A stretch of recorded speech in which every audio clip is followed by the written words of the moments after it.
Guys welcome to my new blog बनाने का बहुत दिनों से मुझे कंफर्म था कि मैं ब्लॉग बनाऊंगा, बट आज मैंने कंफर्म कर लिया है कि मेरा कल या परसों को फर्स्ट ब्लॉग आ जाएगा।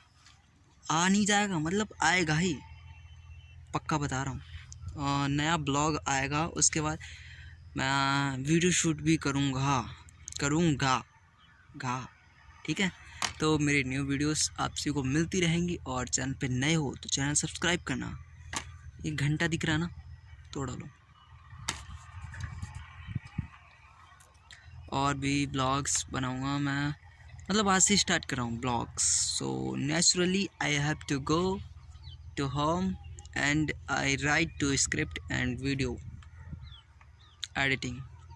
फ़ोटो बहुत सारी पड़ी है मेरे पास, तो आप सभी को गाइस फ़ोटो एडिटिंग करानी हो ना तो करा लो ना, पक्का। आज नहीं, कल छूट मिल रही है 30%, नॉट 50%। व्यू देखो मेरे पीछे का, clarity very very very very clarity.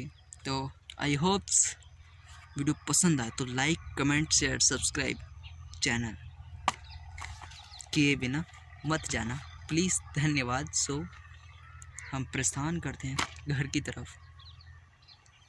आज रेंज रोवर से आया था।